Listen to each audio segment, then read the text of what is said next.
नमस्कार दोस्तों, स्वागत है हमारे चैनल लेटेस्ट सॉल्व में। और आज का जो टॉपिक है ये भी करंट अफेयर्स है, करंट अफेयर्स। तो इसका माइंड मैप हम लोग देखेंगे और क्वेश्चन पढ़ते हैं कि future of ethanol blending in India, और इसको क्रिटिकली एग्जामिन करना है और जो भी इसका फीचर विचर उसको लिखना है। ठीक है, तो सबसे पहले एक हम माइंड मैप जो सीरीज है उसके पार्ट में देखते हैं कि इथेनॉल ब्लेंडिंग में क्या क्या हम लोग देखेंगे। तो सबसे पहला देखेंगे intro, why it is needed, तो मतलब क्यों इसका ज़रूरत पड़ गया इथेनॉल ब्लेंडिंग का। उसके बाद देखेंगे व्हाट इज़ इथेनॉल ब्लेंडिंग, ये देखेंगे। सिग्निफिकेंस फॉर इंडिया, तीसरा। चौथा चैलेंजेस एसोसिएट, ऑब्वियस है कुछ नया आएगा तो उसका चैलेंजेस गुड एंड बैड सब चीज़ में होता है। गवर्नमेंट इनिशिएटिव, गवर्नमेंट क्या कर रही है। अपॉर्चुनिटी वे फॉरवर्ड, मतलब फ्यूचर इसका क्या है। तो ये कुछ ऐसा हम लोग देखेंगे। तो ये ऐसा माइंड मैप है, आप लोग इसको लोकेट करके आप आगे आंसर को एक्सप्लेन कर सकते हैं। तो फिर से स्टार्ट करते हैं डिटेलिंग में कुछ जानकारी। इंट्रोडक्शन में हम लोग क्या क्या रख सकते हैं, तो एनर्जी डिमांड या एनर्जी क्राइसिस पे हम लोग अभी बात कर सकते हैं। तो उसमें हम लोग मेंशन करेंगे कि इन आवर कंट्री क्या राइजिंग क्यों हुआ। तो एक्सपेंडिंग इकोनॉमी ऑब्वियस है, ग्रोइंग पॉपुलेशन, अर्बनाइजेशन जो है वो इंक्रीज कर रहा है, मोर यूज ऑफ पावर है। क्यों, उसका रीज़न है कि इवॉल्विंग लाइफ स्टाइल है, तो कहीं ना कहीं पावर का ज़्यादा यूज है, जिसमें हम लोग सोलर का भी हम लोग ध्यान दे रहे हैं, वाटर हाइड्रो वाटर से भी हो रहा है। फॉसिल फ्यूल को रिड्यूस करके अभी इथेनॉल ब्लेंडिंग जो कि हम लोग यूज़ कर रहे हैं। फिर न्यूक्लियर पावर भी, तो मतलब अदर बहुत सारा है। तो लेकिन व्हीकिल इस सब में हम लोग पेट्रोल के लिए अल्टरनेटिव ढूंढ रहे थे। तो अभी तो अल्ट्रेशन क्या हो रहा है कि E10 और E20 पे बात चलेगा। E10 मतलब 10% ब्लेंडिंग, E20 मतलब 20%। आगे हम इसको बताते हैं। फ्यूल कंजम्पशन का एक ऐसे हम लोग मतलब डाटा देखते थे, एक रफ डाटा है कि अप्रोक्स 98% फॉसिल फ्यूल पे है और 2% बायोफ्यूल पे है। आगे बढ़ते हैं कि उस समय क्या कुछ data national policy of biofuel से हम जो गैदर कर पाएँ उसके मत क्या है कि एक इंडिकेटिव 20% का टारगेट लिया गया है, जो कि पहले 2030 था, 2025 में इसको बाद में चेंज किया गया। और ये किस प्रोग्राम के तहत किया गया, ethanol blending petrol programme, EBP programme 2025 के तहत किया गया। अब बेनिफिट्स इसका मतलब क्यों ये ज़रूरी है, तो एनर्जी सिक्योरिटी प्रोवाइड करेगा।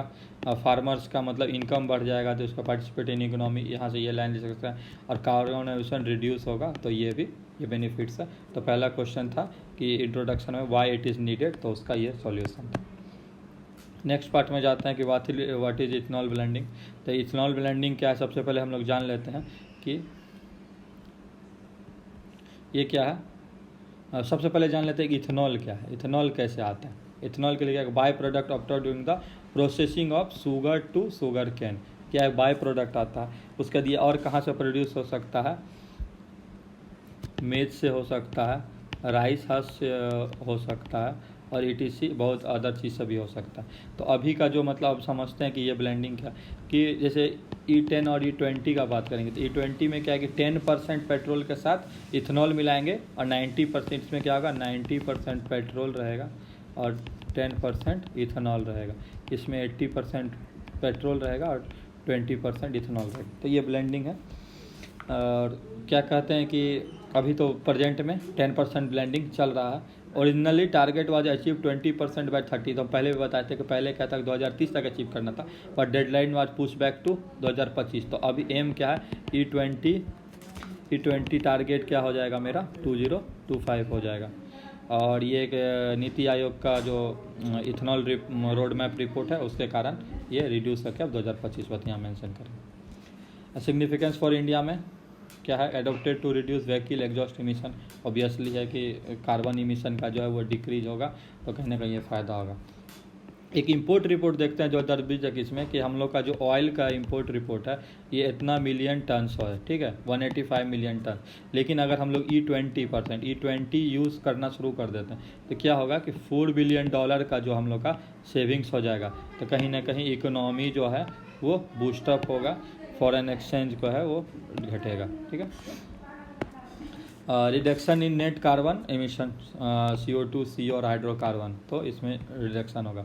Bring down share of imports in all days, हमारा जो शेयर ऑफ इम्पोर्ट्स है वो डिक्रीज होगा, मतलब इम्पोर्ट जो है वो इंपोर्ट जो है वो डिक्रीज होगा। तो ये हम लोग यहाँ से मेंशन कर सकते हैं। More ethanol production will boost up, क्या करेगा तो फार्नम इकोनॉमी को मतलब इनकम को इंक्रीज करेगा। एयर पोल्यूशन को घटाएगा, ये minimise. Reducing amount of stubble burning, stubble जो है उससे अगर हम लोग इथेनॉल प्रोड्यूस करने लगेंगे तो जो स्टबल बर्निंग इसका आप UP, नोएडा और हरियाणा सब क्षेत्र में देखते होंगे, जिसके कारण से कि ये इफ़ेक्ट होता है। जो पोल्यूशन दिल्ली में सबसे ज़्यादा कंसर्न है, तो कहीं ना कहीं इसमें रिडक्शन होगा। कुछ भी अच्छा चीज़ है तो उसमें मान लीजिए चैलेंजेस आना ही है। तो सबसे पहले एग्रीकल्चरल शिफ्ट मान लेते हैं, जिस पे अभी नॉर्मल क्रॉप्स हो रहा है उस पे भी हम लोग क्या करेंगे, इथेनॉल का मतलब प्रोडक्ट्स के लिए, मतलब शुगर कैन का, मेज का, राइस का हम लोग प्रोडक्शन क्या इंक्रीज कर देंगे। तो एग्रीकल्चर शिफ्ट का बात है।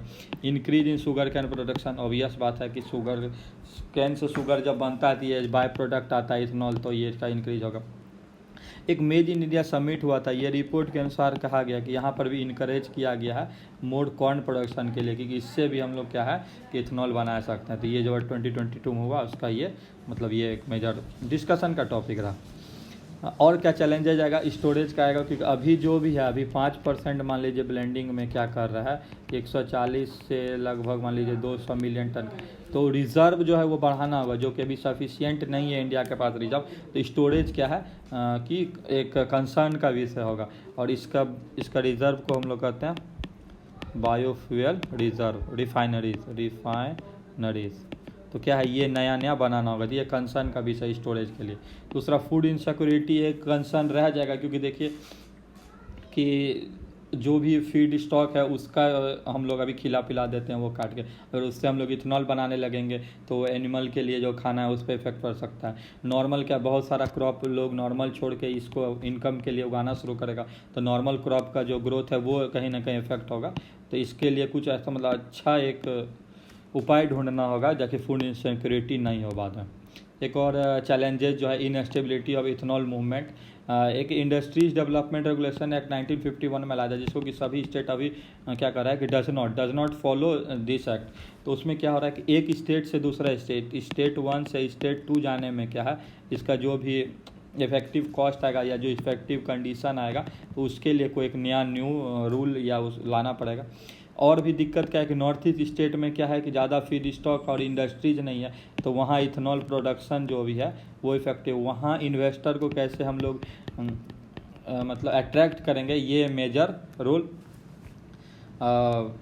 मतलब इफेक्टिव लाना ये थोड़ा सा मुश्किलात काम है। पैन इंडिया स्केल पे इसको कैसे इफेक्टिव लाएंगे, ये भी एक चैलेंजेस है। सब चैलेंजेस के बाद देखते हैं, ठीक है CO2 सबका रिडक्शन होगा, लेकिन NO2 का कोई रिडक्शन नहीं, ये भी एक कंसर्न रह जाएगा। फिर ठीक है आगे देखते हैं। गवर्नमेंट इनिशिएशंस में क्या क्या इसमें आया है, तो नेशनल पॉल्यूशन बायोफ्यूल 2018, ये 100 पायलट प्रोजेक्ट है। PM जीवन योजना 2019 है, और रिपर्पस यूज्ड कुकिंग ऑयल रूको। तो ये सब कुछ गवर्नमेंट इनिशिएटिव इसके में लिया गया। अपॉर्चुनिटीज़ वे फॉरवर्ड में हम लोग देखते हैं, इसमें क्या है, uniform ability of ethanol building, ये एक कंसर्न का विषय रहेगा, जिसको कि अवेलेबल कराना होगा ताकि जो भी है ब्लेंडिंग वो कंटिन्यू चलता रहे। Supply from surplus state to deficit state, जहाँ सरप्लस होगा वहाँ से डेफिसिट स्टेट में सप्लाई चेन बनाना होगा। एडवांस बायोफ्यूल यूज़ करना होगा। उसके बाद और इसको हम लोग G2 कर सकता हूँ, ठीक है। नेक्स्ट में एक राइस स्ट्रॉ से भी बना सकता है, व्हीट स्ट्रॉ और कॉर्न कप से बना सकता है। इसको हम लोग G2 या ऐसा कुछ कहता है, मुझे अभी नाम याद नहीं आ रहा। तो ये क्या, this project should be use for ethanol production, wheat straw और कॉर्न कप्स, ठीक है। फूड प्राइस फॉर इथेनॉल क्या है, ये फिक्स फूड पाइल मतलब कि प्राइस फिक्स करना होगा, ताकि क्या है कि इनकम पे लोगों को थोड़ा मतलब आसानी से कि यहाँ इतना दाम पे इतना मतलब मिलेगा, तो क्या है कि फार्मर्स का इनकम इंक्रीज होगा और उनका लाइवलीहुड चेंज होगा। इंक्रीजमेंट फॉर फार्मर्स होगा, क्योंकि floor price for ethanol fix किया जाए। और special effort are needed to attract investor, तो स्पेशल एफर्ट ऑब्वियस लगना पड़ेगा इंडस्ट्रीज़ के, फिर में इंफ्रास्ट्रक्चर है, रोड मैप जो भी है, जहाँ अवेलेबिलिटी ऑफ फीड स्टॉक नहीं वहाँ अवेलेबल कराना, जहाँ पर क्रॉप्स अवेलेबल नहीं वहाँ क्रॉप कराना। तो कहीं ना कहीं एक वो सब इशू रहेगा जिसको कि सॉल्व किया जाएगा। और सबसे इंपॉर्टेंट बात जो आगे भविष्य में आएगा कि बैलेंस बिटवीन क्या करना है, फूड सिक्योरिटी और इथेनॉल बिल्डिंग में एक बैलेंस बना के चलना है। तो ऐसा कुछ पॉइंट हम लोग मेंशन करते हैं, फिर से एक बार देखते हैं। ये सारा पॉइंट को मैंने डिस्कस कर लिया अभी, तो इसको हम लोग कंप्लीट वे में अरेंज वे में अगर लिखते हैं तो ये एक माइंड मैप हो गया आपको। तो होपफुली माइंड मैप अच्छा लगा होगा। आप लोग कमेंट करके अपना सजेशन दे सकते हैं और क्या क्या हम मेंशन कर सकते हैं माइंड मैप। वीडियो देखने के लिए थैंक यू।